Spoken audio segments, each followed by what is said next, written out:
Aujourd'hui, c'est un jour émotionnel. C'est très dur. C'était dur de voir un homme comme le président Alassane Ouattara s'en aller. C'est une partie de nous-mêmes. Mais en même temps, nous avons le sens du devoir. Il vient aujourd'hui de léguer à la génération qui suit. Il croit en la chaîne de génération. Le président nous a surpris par la dernière partie de son discours. Nous sommes sous le choc. Ça a été beaucoup d'émotions pour nous qui avons collaboré, eu le bonheur de collaborer avec lui. Écoutez, j'ai eu l'honneur d'être la collaboratrice du président de la République depuis son avènement à la magistrature suprême de notre pays. C'était effectivement un message très fort, beaucoup d'émotions, mais ce que je retiens le plus, Alassane Ouattara, c'est un grand homme. Nous respectons sa décision, même si elle est difficile à accepter, nous respectons sa décision. C'est une leçon à l'ensemble de la classe politique ivoirienne qui vient de faire ce jour et pourquoi pas à l'ensemble des dirigeants africains. Il faut mesurer la grandeur de l'homme, sa capacité à transcender les choses et de ne pas prendre le pouvoir comme quelque chose de personnel comme beaucoup d'autres présidents le font en Afrique.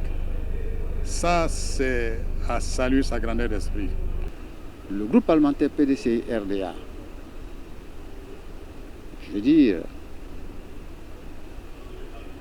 pense que c'est tout à fait naturel.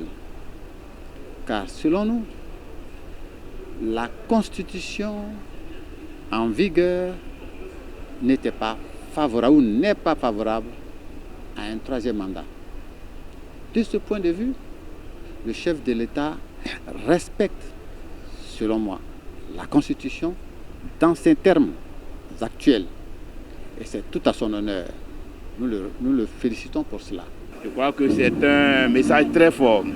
Deuxièmement, parce qu'un certain nombre d'inquiétudes que l'opinion avait par rapport à la modification en ce qui concerne le scrutin présidentiel, en ce qui concerne les restrictions pour éliminer des candidatures, n'ont pas été démenties.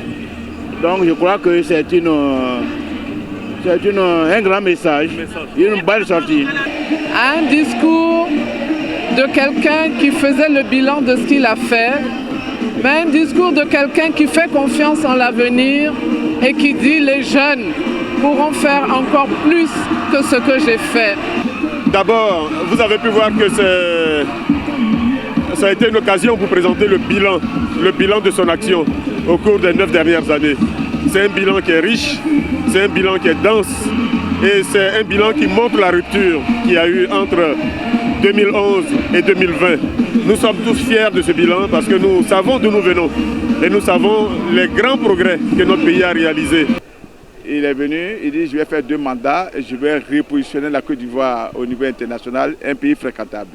Il a fait sa mission et au terme de sa mission, il dit bon, j'ai fini, jugez le travail que j'ai fait.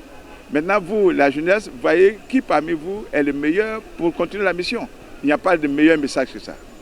Ce que je retiens, c'est que Alassane Ouattara est une bénédiction pour la Côte d'Ivoire. Grâce au président Alassane Ouattara, les Ivoiriens ont connu aujourd'hui ce qu'on appelle la joie, le bonheur. Et tout ce qu'il vient de dire, nous sommes des députés. Nous parcourons toujours les localités de la Côte d'Ivoire. Nous voyons comment les villageois vivent mieux.